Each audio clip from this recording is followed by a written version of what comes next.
अस्सलाम वालेकुम दोस्तों, मैं हूं अकरम खान और आप मेरे यूट्यूब चैनल देख रहे हैं अकरम ऑफिशियल 777। आज की वीडियो में मैं आपको बताने वाला हूं अदाकारा सैमा के बैकग्राउंड के बारे में।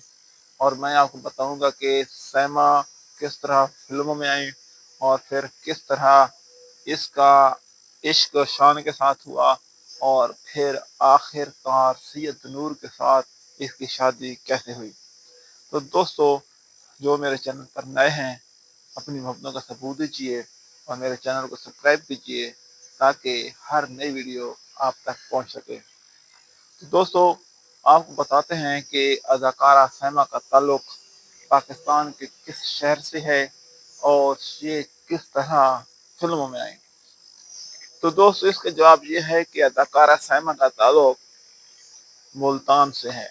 दोस्तों, कहा यह जाता है कि इसका जो बहनोई था वो इसके हुस्न से फायदा उठाना चाहता था। तो हुआ ये कि उसके बहनों ने इसको एक बाजार हुस्न में बैठा दिया, जिसका हम आम जबान में कोठा कहते हैं। तो ये 80 की दहाई थी, 80 की दहाई चल रही थी।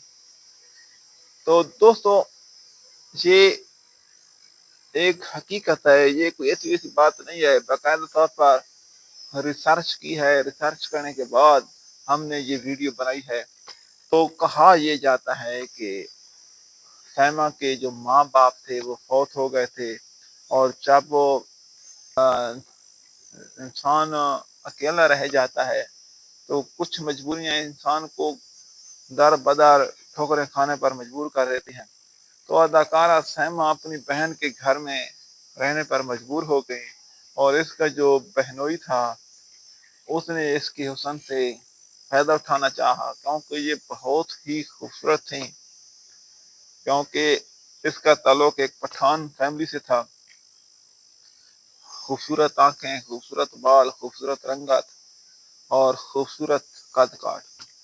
तो इसकी खूबसूरती से फायदा उठाने के लिए इसकी जो बहनोई थे उसने इसको मुल्तान के कोठे में बिठा दिया और उस कोठे पर फिर बड़े बड़े लोग आते थे और अपनी रकमें लुटाते थे। तो ये वो दौर था जब फिल्मों में आना बहुत ही मायूब समझा जाता था।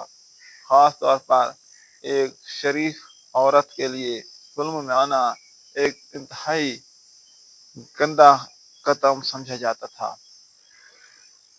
क्योंकि जो लोग फिल्मों में उस वक्त काम कर रहे थे, हालांकि अदाकार मोहम्मद अली हो गया, अदाकार सुल्तान राही हो गया, नदीम, गुलाम मोहिउद्दीन, इनको लोग कंजर कहते थे कि ये कंजर हैं। और फिर औरतों का तो फिल्मों में आना इंतहाई बुरा समझा जाता था,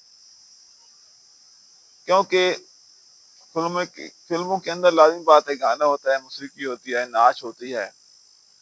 और इसके अलावा उस दौर में रोडों पर, रेस्टोरेंट के आगे, बड़ी बड़ी बिल्डिंगों पर, सिनेमा घरों के आगे बड़े बड़े पोस्टर लगाए जाते थे। और उन पोस्टरों पर जो भी फिल्म होती थी उसके पोस्टर में जो हीरोइन होती थी उसके नाचने का एक अनोखा सा स्टाइल दिखाया जाता था। तो लगता तो ऐसा ही था कि इन फिल्मों के अंदर कोई फहाशी वगैरह हो रही है, लेकिन वो पोस्टर इसलिए बनाए जाते थे ताकि वो फिल्म सुपरहिट साबित हो जाए, लोगों की अट्रैक्शन के लिए, लोगों को सिनेमा घर की तरफ राग़िब करने के लिए किए जाते थे। तो बहरहाल अपनी स्टोरी की तरफ आते हैं कि अदाकारा जो सैमा थी जिसको अब कोठे में बिठा दिया गया था, तो यहाँ पर हर किस्म के लोग आते थे। तो फिल्म के जो प्रोड्यूसर होते थे, जो डायरेक्टर होते थे, उनको भी इतनी आसानी से हीरोइंस वगैरह नहीं मिलती थी। तो वो भी इसी तरह अपनी हीरोइन की तलाश इन्हीं कोठों में करते थे। तो लाहौर के, मुल्तान के, कराची के, पेशावर के जितने भी कोठे होते थे वहां पर ये चाहते थे अगर कोई खूबसूरत टैलेंटेड लड़की मिल जाती थी तो उसको अपनी फिल्मों में ले जाते थे। फिर तो सैमा के साथ भी कुछ यूं ही हुआ कि सैमा को किसी सहेली ने कहा कि अगर आप पैसा ज़्यादा कमाना चाहती हैं तो आप फिल्म इंडस्ट्री में जाएं, वहाँ पर आपको ज़्यादा पैसा मिलेगा, लेकिन इसके लिए आपको फिर लाहौर के कोठे में जाना पड़ेगा, क्योंकि वहाँ पर लाहौर के जितने भी प्रोड्यूसर हैं, डायरेक्टर हैं, वो लाहौर के कोठों में हीरोइनों को तलाश करते हैं।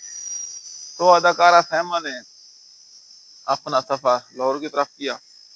अब ये नहीं पता कि वो अपने घर वालों की रजामंदी से गए थे या चोरी छुपे वहाँ पर गए थे। तो कहा यह जाता है कि लाहौर में एक खानम बाई का कोठा था, तो खानम बाई के कोठे पर ये रहायश पजीर हो गई। तो जहाँ पर इसकी नज़र एक प्रोड्यूसर की पड़ी, फिर प्रोड्यूसर इसको अपनी फिल्मों में ले आए। तो ये 1987 का साल था जब अदाकारा सैमा फिल्म में आ गई।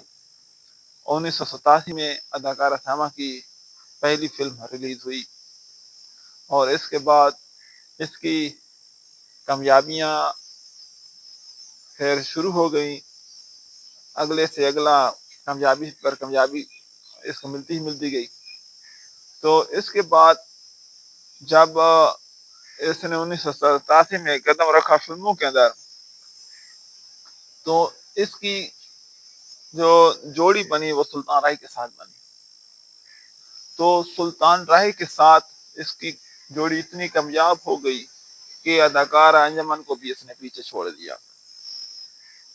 फिर 1996 के अंदर जब सुल्तान राही कत्ल हो जाते हैं तो अंजुमन फ्लॉप हो गई, क्योंकि उसकी जोड़ी सुल्तान राही के साथ मशहूर थी और वैसे भी अंजुमन का दिल टूट चुका था, उसने फिल्मों से खैरबाद कह दिया। फिर इसके बाद इसके लिए मैदान बिल्कुल साफ हो गया। फिर इसने अदाकार शान के साथ बतौर हीरोइन काम करना शुरू कर दिया और इसकी तमाम तर फिल्में सुपरहिट से सुपरहिट होने लगी और शान और सैमा के मबैन प्यार और मोहब्बत के जज्बात परवान चढ़ने लगे और ये एक दूसरे के दीवाने हो गए। लेकिन अदाकार शान ने जब अपनी माँ नीलोफर से इससे शादी की बात की कि मैं सैमा से शादी करना चाहता हूँ, तो अदाकारा नीलोफर जो कि शान की वालदा है वो नहीं मानी। उसने कहा कि नहीं नहीं, मैं अपने घर में कोई भी अदाकारा नहीं लाना चाहती, मैं आपकी शादी फैमिली में करूंगी। तो फिर 2002 के अंदर शान की शादी हो गई। तो फिर अदाकारा सैमा का दिल टूट गया। फिर अदाकार सैयद नूर जो कि मौके की तलाश में थे, जो इसको दिल से चाहते थे और इजहार नहीं कर पाए थे, तो इसको अपनी फिल्मों में बार बार लेने लगे। और आपको याद होगा कि इसकी जो पहली फिल्म थी सैयद नूर की चूड़ियाँ, तो चूड़ियों में ही इसको अदाकारा के तौर पर सेलेक्ट किया था और वहां से ये सैयद नूर की मोहब्बत शुरू हुई। फिर मसला ये था कि दरमियान में जो रुकावट थी वो शान थी। जब शान की शादी होगी 2002 में, तो अब सैयद नूर के लिए मैदान बिल्कुल साफ हो गया। फिर सैयद नूर ने इसको अपनी फिल्मों में बार बार लिया और ऐसा ऐसा ये एक दूसरे के बहुत ही ज्यादा करीब हो गए। तो फिल्म डायरेक्टर सैयद नूर खुद कहते हैं कि जब हम जा रहे थे कि फिल्म की शूटिंग के दौरान, तो एक सफर के दौरान अदाकारा सैमा ने खुद मुझे प्रपोज किया था और इस तरह इनकी जो मोहब्बत थी फिर वो शादी में तब्दील हो गई। हालांकि अदाकार सैयद नूर के बच्चे भी थे, जवान थे, उसने अपनी बीवी को धोखा दिया, उस बीवी को धोखा दिया जो अदाकार जो फिल्म डायरेक्टर सैयद नूर को इस मकाम पर लेकर आई थी। और जितनी भी तकरीबन वो कहानियां लिखती थी उसमें सैयद नूर की बीवी का ज्यादा हाथ होता था, लेकिन सैयद नूर ने अपनी बीवी को तलाक दे दी और अदाकारा सैमा के साथ शादी कर ली। और आज का सैयद नूर और अदाकारा सैमा हंसी खुशी जिंदगी गुजार रहे हैं और वो लाहौर में मुकीम है। उन्होंने बाकायदा तौर पर फेसबुक पेज भी बनाया हुआ है और अक्सर औकात आप वीडियोस वगैरह देखते भी रहते हैं। तो दोस्तों, अगर आपको ये मेरी वीडियो पसंद आई है तो मेरे चैनल को सब्सक्राइब कर दीजिए और इसके साथ ही करम खान को दीजिए इजाज़त। अल्लाह हाफिज़।